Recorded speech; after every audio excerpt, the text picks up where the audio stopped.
Welcome to Off Code, the show where we ignore the cultural codes and have real and intriguing conversations regarding the Black community and ways we can move forward to human flourishing.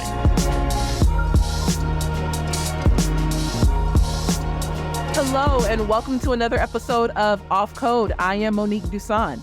And I am Kevin Briggins. And if you are watching us on YouTube, please like and subscribe to the channel. It helps us out a lot, helps us in the algorithms, and helps us to show up in other people's feeds. So much appreciated. Yes, show us the love. Kevin, why don't you tell us what we are going to be talking about today? Yeah, so today's topic is going to be marketing the Black image. And what we're going to use to talk about this is what kind of a phenomenon that's happening in the world of sports, which Mo knows nothing about. So, not even a little bit.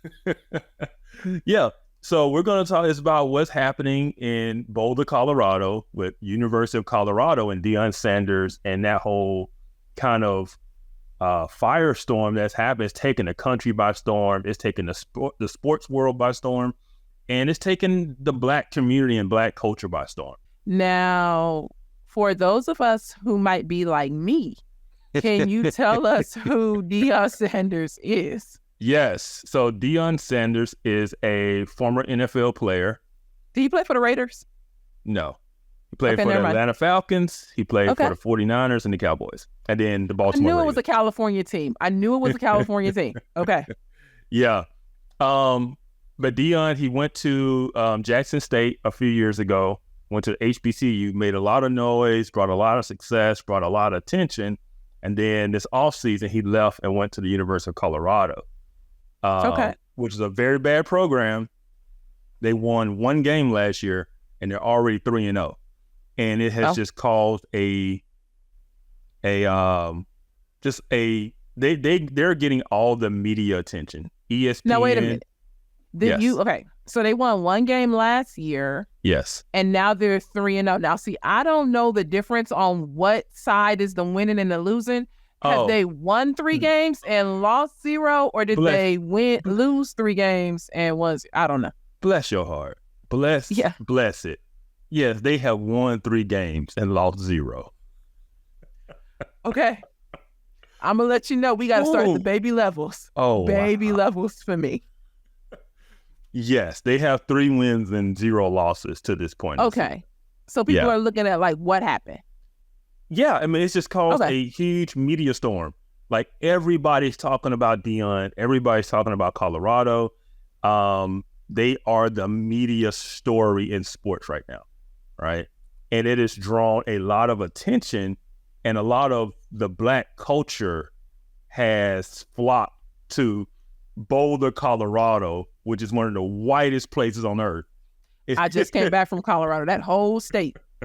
I mean, everybody Black must be at this school. Okay. I think Boulder, Colorado, the city is 1.3% Black. I looked it up a while ago. I think that's what it is. Wow. But all kinds of celebrities have shown up, all kind of former NFL players. Because, I mean, Deion Sanders is a Hall of Famer, which means he's one of the greatest players of all time. And so a lot of other players have come to Colorado. They're on the sideline. He's brought them in to talk to the team. Colorado went from being completely irrelevant to the talk of everybody. Yeah. That is what he's done there. I ain't heard nothing about this.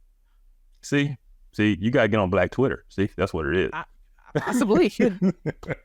But because of this, and because of the uniqueness of the Black community, whenever somebody Black does something like this, they get the full support of the Black community. Like, everybody's all of a sudden a Colorado fan. You know, everybody's rooting for Colorado. Everybody's rooting for, Deion to do well and to succeed. And it has just caused this very, I don't know, there's a lot of emotion behind it. That's all I'll say. A lot of emotions. And people who weren't fans of Colorado a month ago are now just diehard fans. So that's kind of where we are. And like I said, it has been a cultural kind of explosion, and a Black cultural explosion within Boulder, Colorado.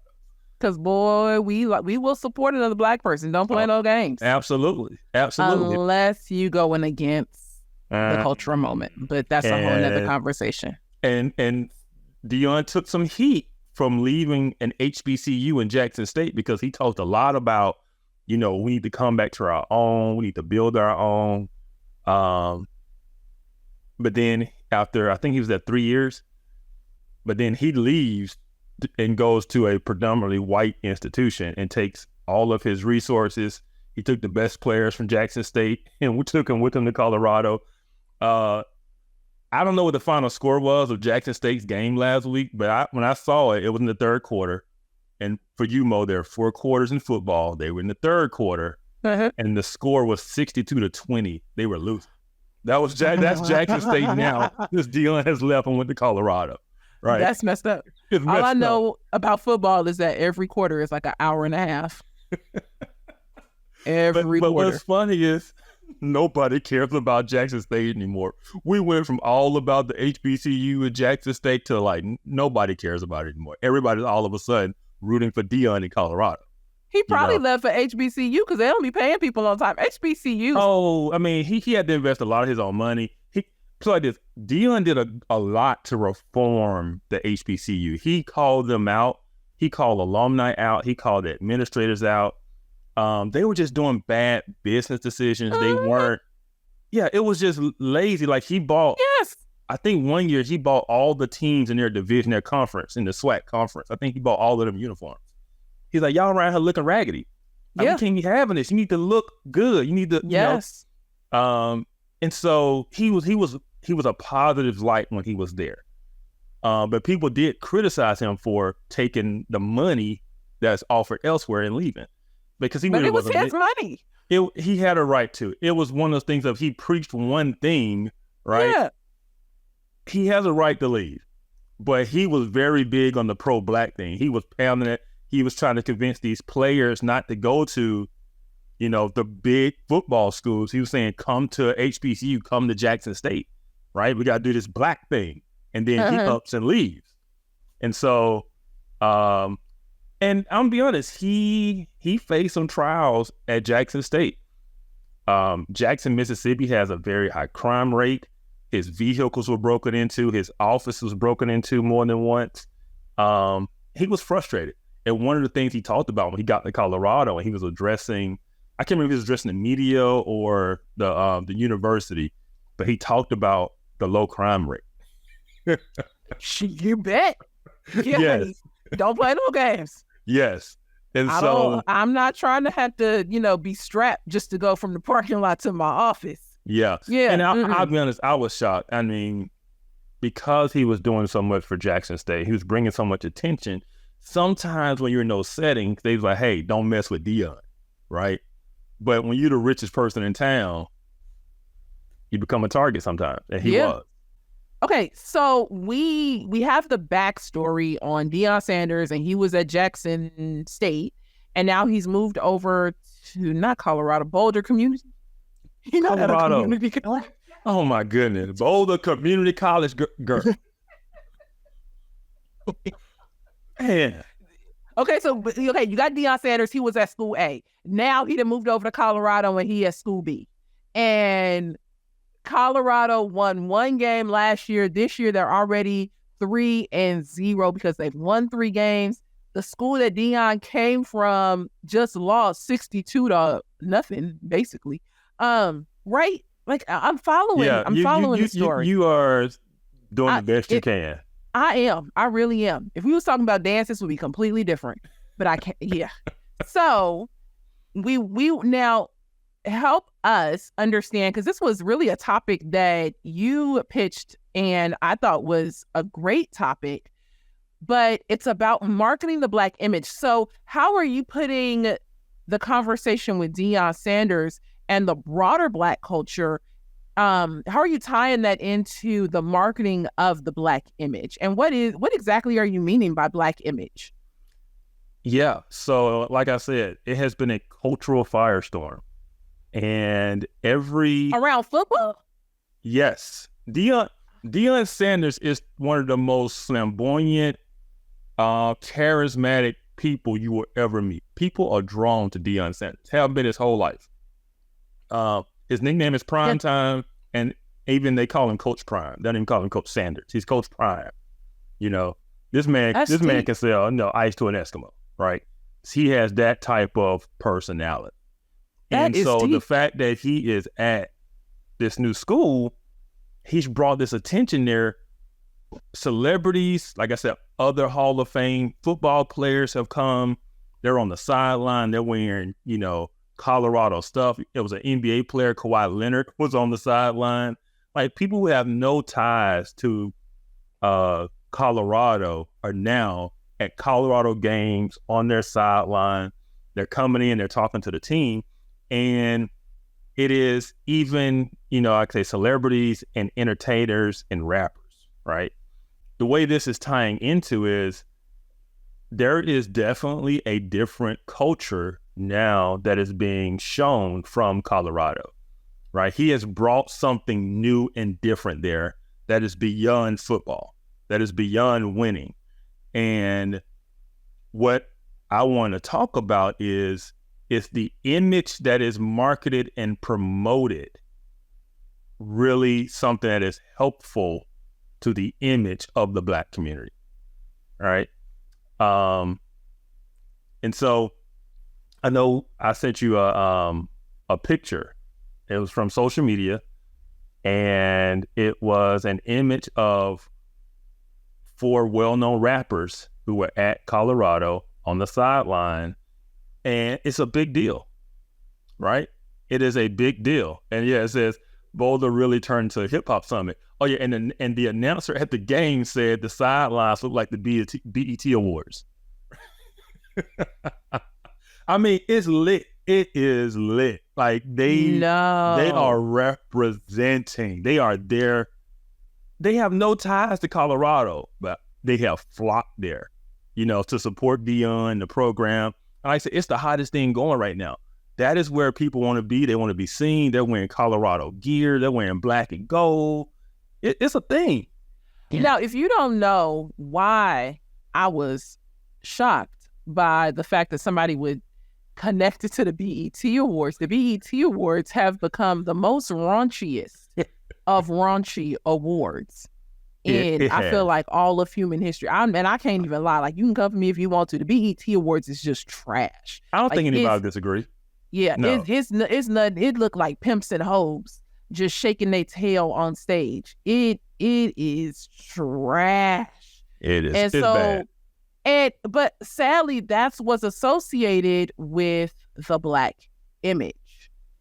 Yes. This is what people market as being the image or the photo of the Black community. Yes. And then when you tie all of these different photographs together, you eventually get this album that we call Culture. Yes. And the reason that drew me to talk about it was because I was going to share it on social media and just kind of get my thoughts. And I was like, you know what? I don't feel like going back and forth with people or trying to write out it. Like, let's just do a show and talk about it. Yeah. Because the comments under the photo were, hey, Deion doing it for the culture. Deion representing the culture. All these white people real mad right now. Like, those were the types of comments that were just below this image. And I'm like, is this really what we are saying is the Black culture? Is this what we're proud of? This is what we're promoting? This is the image that we believe, Deion has brought the Black culture here. Is this it? Right? And yes, so then people say, well, Deion brought the Black culture to Boulder, and then they post this image, and this image then becomes synonymous with the Black culture. And I think you're bringing up a good point that we need to thread through and pull that apart. I'm not a big fan on nuance and everything, but we should probably have some more nuanced conversation on exactly what people are doing and saying. So this image is an image of Black people, but does it reflect or represent the entire culture of Black people?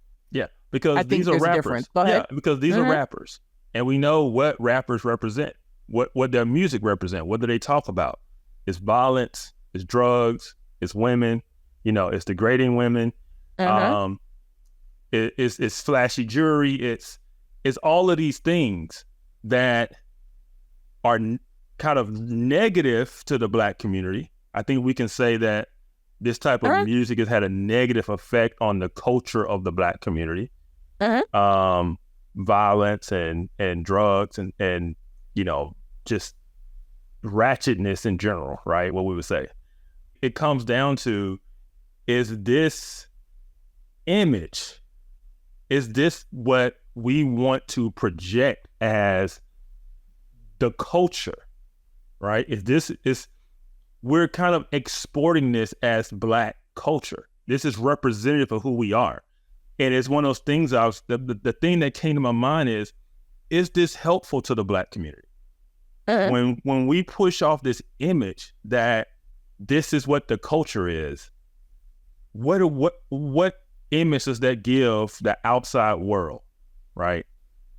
Of rappers, guns, violence, drugs, ratchetness, women, right?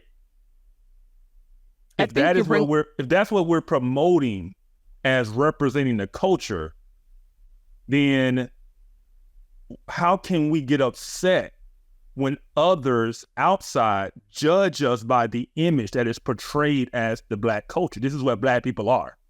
Right? Yes. This is what represents Black people. I think you bring up a good point in saying that there is a distinction between the image and the culture. Yes. And while there may be images of Black people that are participating in ways that are deemed Black, that does not necessarily make it the overarching culture. Mm-hmm. Because we only make up 14% of the country, not everywhere. And we're not everywhere in prominent numbers, right? A lot of people, their only limited connection to Black people a lot of times comes through media and entertainment. Yes. And so I remember when I was years ago, I met this white girl, and she was confused, and she said, "You're not like what I thought." I was the first Black person she had ever like really met and got to talk to and know. She came from a part of the country that was white and Hispanic. Her view of Black people was Snoop Dogg. Well, I don't think that's very odd, because when I lived in South Africa, you had it would be much of the same. So there was this way that people saw Blacks, and they automatically associated that way of living. And so they tried to replicate that through gun and gang violence. Yes. And that's kind of what I'm getting at, because it is something that we have seen to embrace ourselves as the culture. We embrace the image, as the culture. But historically, the culture has been very conservative, have not embraced violence, has not embraced, the things that we're seeing today. The statistics that we see today are more in line, I think, with some of the images. But it is like you're saying, we've imbibed the image as the actual culture. When I look at it, I kind of think that it's like Black faces and Black people have been used to promote these images. We're employed, basically, to promote an image. And yet, when we are employed to promote these images, the image that we promote is not even the image that we would use at home. So while I may wear this face at a football game with my chains on and my gold caps and, all of these things, when I go home, y'all call me Lil Wayne in the street, but my real name is like Keith. And I'm going home and I'm living a regular life. But the image that I promote, the image I'm paid for, that's the thing. It's the image that people are paid for. But then we need to ask the question, well, who paying for the image? Who employs you to create this image? Yeah. And that's something that people have complained about and talked about, because, and I don't want to get into like a, victimization thing or conspiracy thing, but people have always complained and said black people don't own these record labels. No, they don't. But to get a record deal, this is the image you have to promote. If you promote something other than this, you don't get signed, right? You don't get promoted. So there is something to this idea that the image that is put out there front and center is an image that someone wants out there.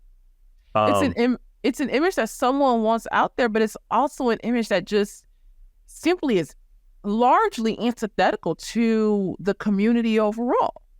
It is, but at the same time, we embrace it. Oh yeah, that's the frustrating part. We are proud of it. We embrace it. It is the culture. Dion doing it, got the culture, and that's one image. I think the week before he had the Wu-Tang Clan there, right? The whole Wu-Tang Clan was in Boulder, Colorado. Boulder ain't never seen so many black people. Boulder, like, whoa. It's gotten real in Boulder. But it's just one of those things of, I was just curious and just thinking about the image that we portray to the world as the black community, right? And so you see those pictures of those rappers, right? And we see what they rap about and what they represent in terms of violence and drugs and all these kind of things. And then other young black men who may not be involved in that type of activity, what image do they try to portray? They try to portray the image of the rapper. They want to twist their hair out like them. They want to wear jewelry, even though theirs going to be real fake, right? They want to wear their clothes like them. They want to wear the big shades like them. They want to portray this image. Well, what is that image? Mm-hmm. And then if you're going to portray that image, how do you think you're going to be perceived by people who don't know you? Yes. You wondering why people giving you side eye. You got on that.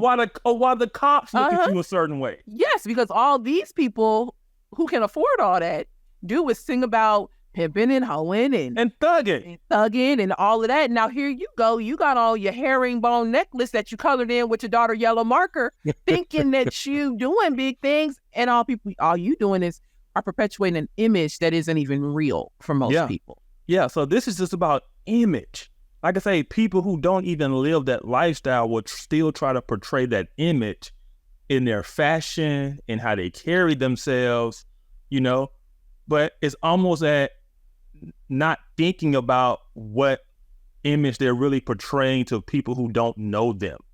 Here's a question. Can white people do this? Like, and I can ask this question two ways, and I might. But the first one is, so what do you do with an Eminem? What do you do with, there's another white guy, and he's a rapper. He's like more recent than Eminem. Yeah, Machine Gun Kelly. Yeah, I was like, it started with a K. What do you do with somebody like him, or with what's his name? Macklemore. What do you do with people who Macklemore won not a BET award? He won some kind of award and beat out a bunch of black people. Yeah, I mean, it's the same. Are they now participating in the image as well, or is it different for them? It's somewhat different from the standpoint of they don't get perceived as representative of their culture, right? They don't get the perception of they're representing their community. White people aren't sitting there going, Eminem represents the culture. He represents us. Black people are saying he don't represent us. He does. He represents the culture. That's how you get invited to the cookout. Right? He represents the music and the style, but I don't think he represents us. Like us. You're right. He doesn't represent us, but he does represent a before this whole thing about cultural appropriation came out, it was simply about he just represented, hip hop culture. Yes. But not necessarily the black community, if that makes sense. Do you think somebody could show up? Like, do you think Machine Gun Kelly gonna show up at a Boulders game? He might. Absolutely. Dion, because it's a culture thing. So it is a race thing, but it's also a culture thing. All these other rappers are showing up. Yeah, people who are in that culture in general would show up and be there. So then so then you offer a clear distinction, it sounds like, between the idea of race and the idea of culture. Yes. There's a distinction.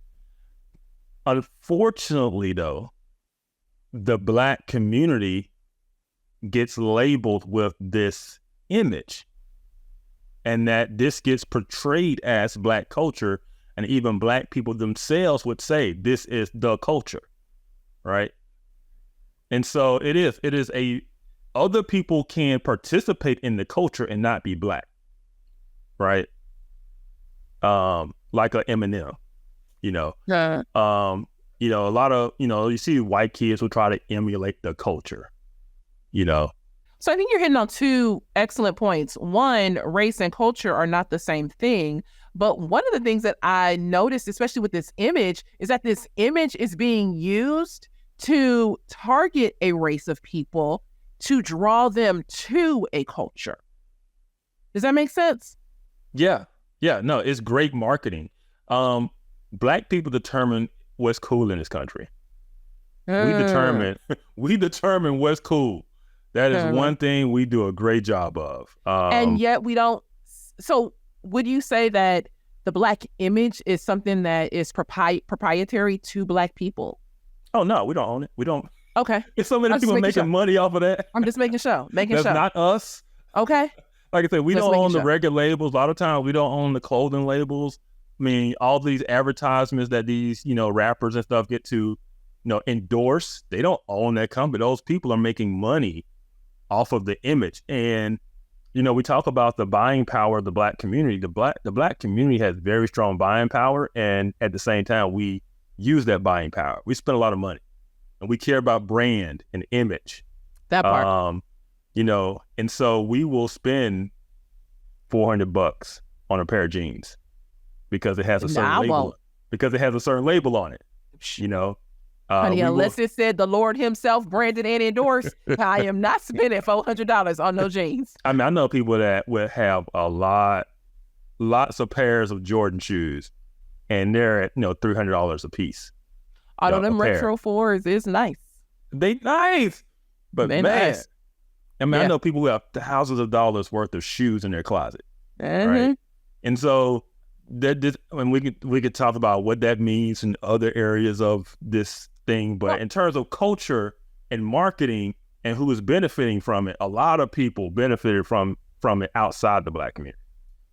It's much like what you were saying. There's an image that must be upheld, but the image starts over here. The image starts with the 4 rappers, mm-hmm. and then they target a specific demographic, to be able to say, this is what you should look like. This is what you should be talking about. This is what you should be doing. Yeah, and I should add to Deion's credit, his job is to recruit young Black men to Boulder, Colorado. So what better way to do that than to bring a bunch of rappers in?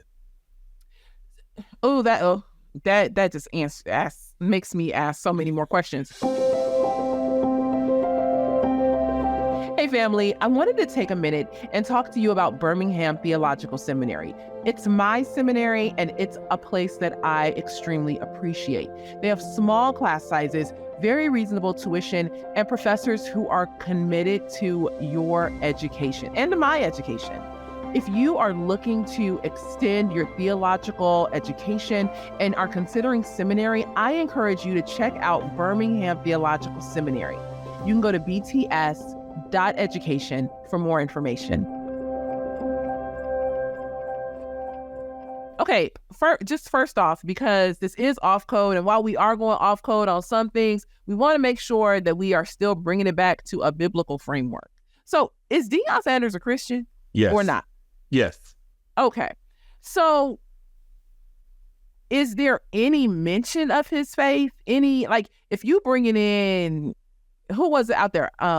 Outset, what's his name? Yeah, Outkast? Offset. Yeah. I'm thinking about Outkast. That's a whole nother, I'm showing my age. Yeah. Or Lil Wayne or Master P. Oh, Master P. No, he about the ice cream man. Yeah. Master P ain't ready for that AARP.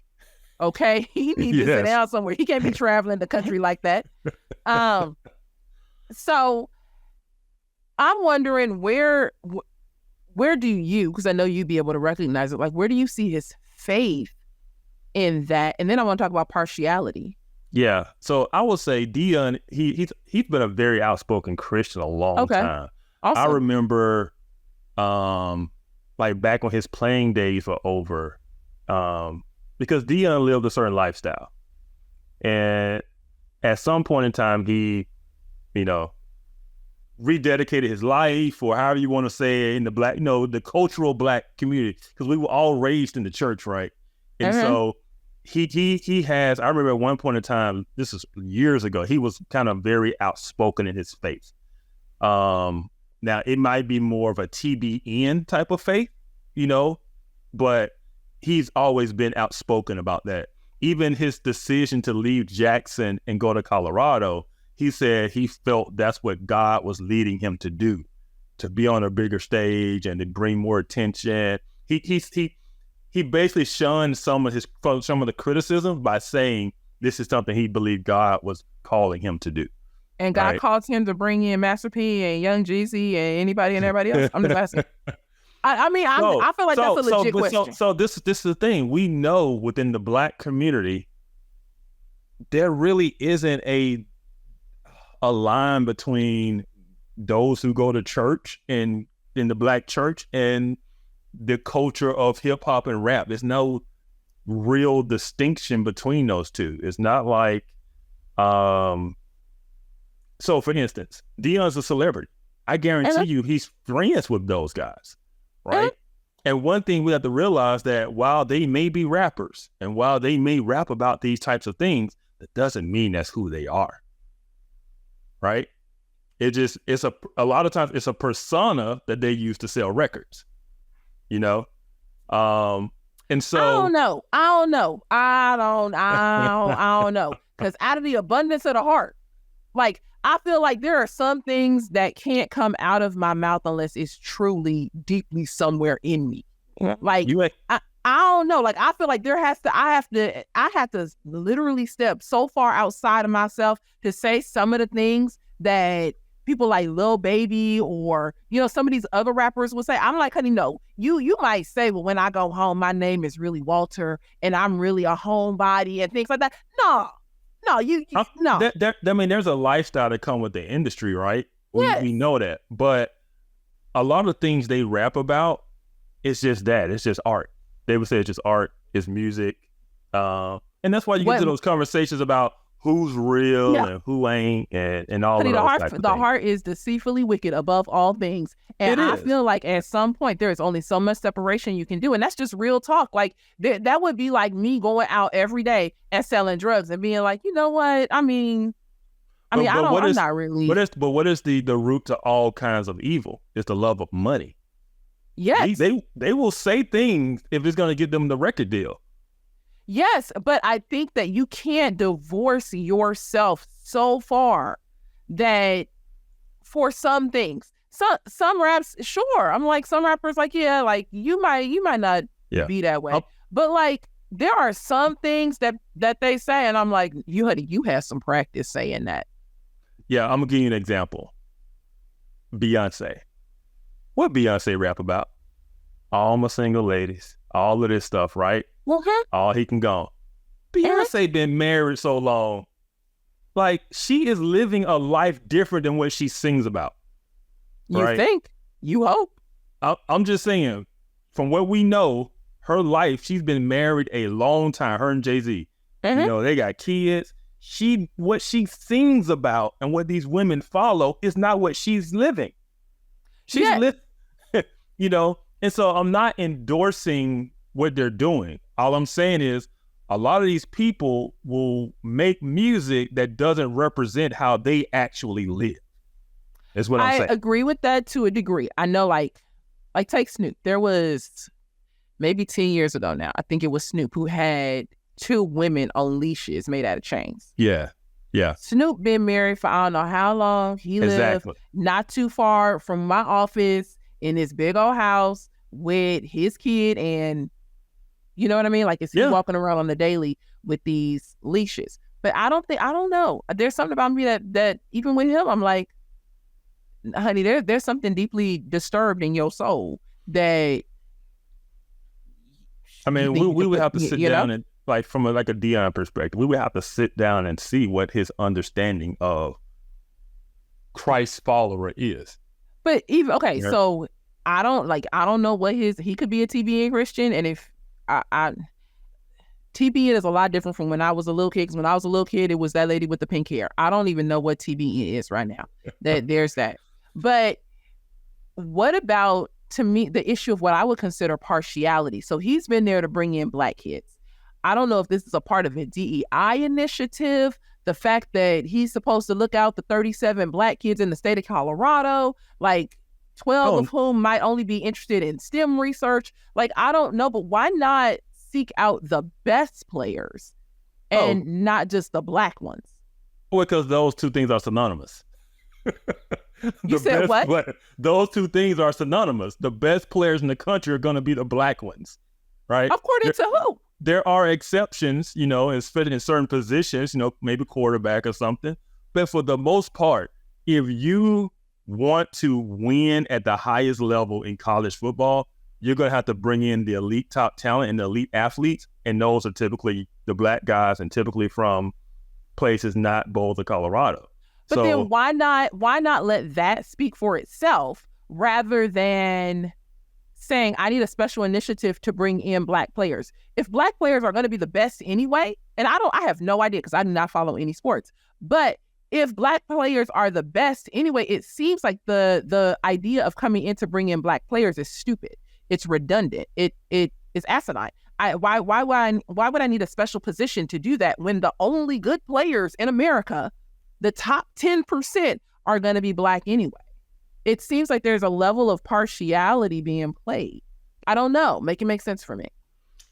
I mean, I just don't see it that way. He is trying to get the best players in the country to come to Boulder. And those players, out of your words, the best players are Black. So if he knows, as a professional football player, I'm sure he does, if he knows that the best players in the country are Black, why does he have to go to recruit Black players? Why not just go out and recruit the best players? Because the best players are synonymous with being Black. Does that make sense? I mean, I don't know. I mean, to me, it's one and the same. If he has to make Boulder, Colorado attractive to young Black men. Why? Because those are the best players. But if they, so are you saying there's something wrong with Boulder? Because to me, it's not a destination typically for Black kids. Like I say, it's 1.3% Black, and it's not a place that's known for having a really great football program.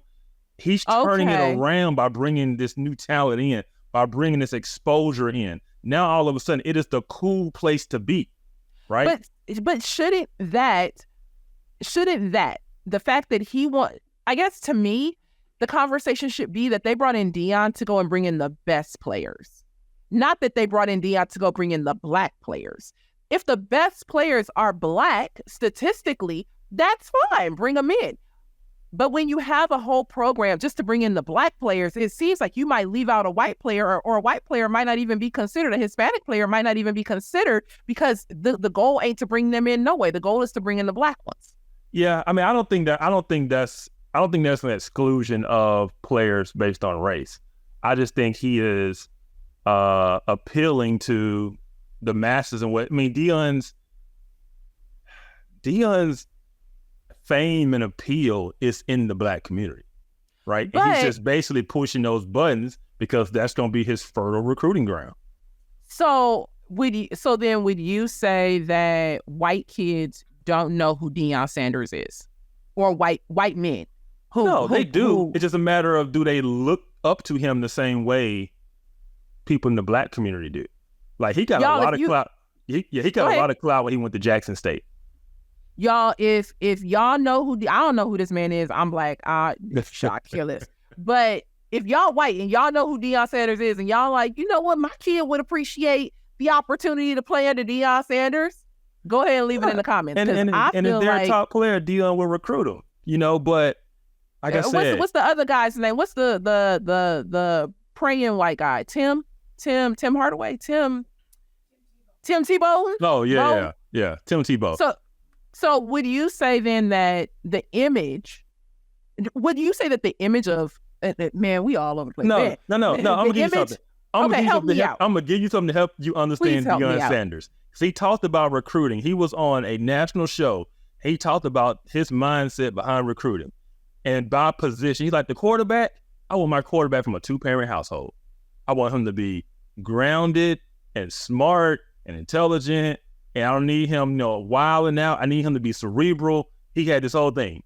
But my defensive linemen, man, I need them to be from a single-parent home. I need them to be hungry. I need them to be out there they need to get to the NFL to buy mama a house, right?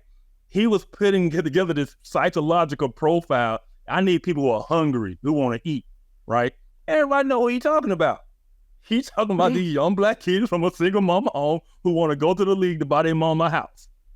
He said, that's the dudes I need. Deion is honest. He's honest. Yeah. And so I say all that to say that is what he's drawing to Boulder, Colorado, right? And what stood out to me was it's the image that he is using to sell this program, and that is the black community has been drawn to, and is it reflective of us? Oh, is it good for that to be the image of what is representative of the black community? That is kind of what drew my attention, because of how much support I've seen from the black community that's all behind it. And the comments under that photo was just so supportive. Like, yeah, Deion doing it for the culture, that culture. Man, these white people mad right now. Like, I'd be mad too. You bring that ratchetness to my street. It's like white people are mad that Deion is winning. Like, it's just us against them. But this us is the image of us is rappers. That is what is kind of bothering me, that the image of us is rappers. That is the image we project to the world as us. So we project an image that's full of ratchetness and vulgarity, and then we get upset when people judge us based on the ratchetness and the vulgarity, and deem that synonymous with the entire black culture. And you're taking issue with the fact that here we go again, putting forth this image and making it synonymous with the culture, when it's not synonymous with the culture. These people are probably being paid to snap these pictures and come to these games and do these appearances. They are an employed image that then gets lifted up to be representative of an entire people or an entire culture.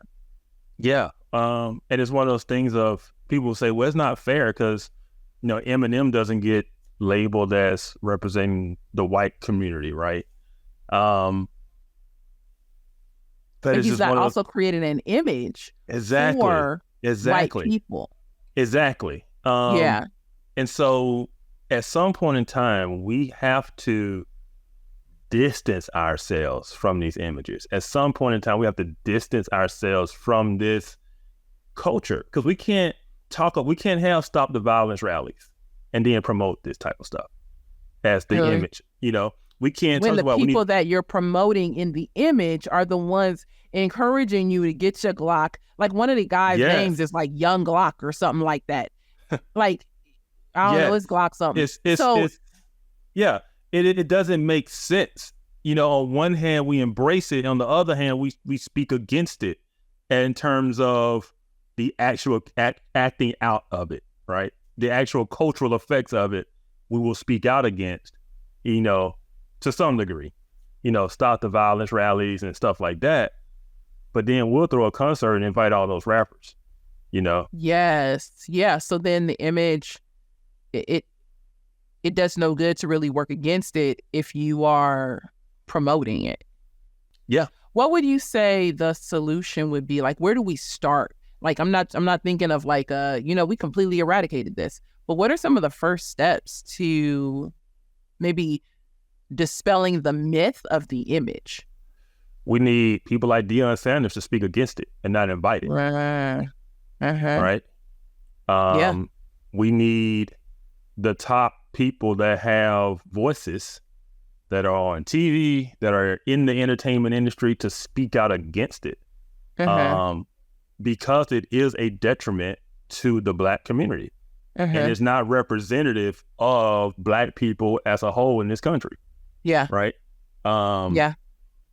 And so when we look at the murders that are happening, when we just look at, just everything that is going on in these like inner city Black communities, we can't at the same time, speak out against some of those things and then invite and promote the very thing that perpetuates those things. Right? Yeah. And so that's kind of what I'm saying is we have to speak out against it. We have to distance ourselves from it. We have to stop buying the music for our kids. We have to stop letting them dress like these rappers and let them influence our kids. Because that's where, if we want to see change, that is where change has to happen. Because as long as that cycle, that cultural influence is still going, and the music and the culture is what is influencing our youth and our kids, generation after generation, we're going to keep getting 70%, of kids born out of wedlock. We're going to keep getting high abortion rates. We're going to keep getting, just low marriage rates, because those aren't the things that are promoted within the broader culture or what's influencing the broader culture. Right? Yeah, the image doesn't promote the things that would be helpful to the culture. Yes. But so many people are flocking to the image. Yes. Because the image is cool. We've determined what is cool, and that is cool, and everybody wants to be cool. And so... But I do think that you have a strong point with those who market the image and those who profit off the image, by and large, aren't Blacks. No. And that's something to consider too, that we have this image that's being pushed on us that really is antithetical to the entire Black culture and the historic Black culture. This one image is slowly, or actually swiftly, turning the tide of the culture. Yeah. It really is. And it has had a major effect. And like I said, it lives on because we allow it to, like I said, I just want the prominent voices like a Deion Sanders to say, we're not having it here. Because they would speak out against it, right? He would tell his kids, don't go out here and do this, his players. Yeah. Hey, don't go out here and do this, don't go. But then he would bring those same images and guys in, it's just. I wonder what it was, because to a degree, he must care about something about the Black image, because he was like, we got to do better. We got to, let me buy the uniforms. So there's something to presentation that he can see as being acceptable, but there's a incongruency between the other parts of the image and what they represent. Yeah. And largely because, number one, it's not coming from a biblical worldview, right? It's coming from a worldview of Blackness, right? What do we deem as Blackness? And the overwhelmingly, I believe, majority, to a degree, view this image and this entertainment as a part of Blackness, right? If you don't embrace this stuff, you ain't Black. If you listen to this other music, or you do this other, that ain't Black. This is Black, right? And so, but we're being sold our image from people who ain't even Black. Exactly. One of the things that we talk about at the Center for Biblical Unity is this distinction between our Christian identity and just our creation identity. Like our identity, who are we just as people? Separated from Christ, we are debased in our thinking. We are separated from God. We are depraved. We are sinners. we are without hope in the world and all of that. But then when we come into Christ, there should be just such a stark shift about the hope that we have, the way that we speak to one another, the music that we listen to. The scriptures don't say don't listen to rap music, but it does say that we should speak to one another in songs, psalms, hymns, and spiritual songs, and things that edify one another and are glorifying to God and things like that. And I know that Dion is serving or working in an element that is infiltrated by Black culture, but I do think that he can be a light in the dark area that he might serve in. And so I think you bring up a lot of good points, Kevin, of, if we are wanting to change the narrative, we're going to have to risk being a light in a dark space and taking the heat that can come with that. Yeah. And I do want to give Dion some credit, because so people understand, Dion cares a lot about young Black men. Mm-hmm. He really does. He loves coaching these young guys. He likes molding and shaping them. But it's one of those, it's almost like that youth pastor that thinks he has to be relevant and cool. So he has to bring in the cool thing because that's what the kids like, right? Mm-hmm. And it's almost somewhat of that, without even realizing that you're kind of undercutting your own message to them. Yeah. Yeah. So. All right. And with that, we are at time. This conversation has been here and there and come back again and all that. But I have enjoyed learning who Deion Sanders is and that he played for the 49ers. And also just talking about the Black image and, just thinking through what is the Black image, and is the Black image truly the thing that is synonymous with Black culture at this current moment? I don't know. Yeah. Your thoughts? Yeah. Just as a community, we need to think about the image that we put out there to represent us, because it does. Whether it's fair or not, it does. And so we need to be careful what we embrace as the Black culture, as the culture, right? Yeah. What we're proud of, what we, because I know we're closing, but that would be considered the culture, and we would be proud of that. But a Clarence Thomas, a Thomas Sowell, mm-hmm. a Ben Carson, these men would be frowned upon as not being Black, as not the culture. Yes. Not an image that promotes what it means to be Black. Exactly. Mm-hmm. And so that is the kind of the conundrum, the self-defeating kind of thing that is just so frustrating. And it's all about who is determining what is Black and who is determining this is the image that we need to be promoting and following. Yeah. So. Yeah. Good thoughts. All right. And with that, we are at time. Thank you so much for watching. Please like the show, like us on YouTube, share the show out, and we will see you in 2 weeks. Bye.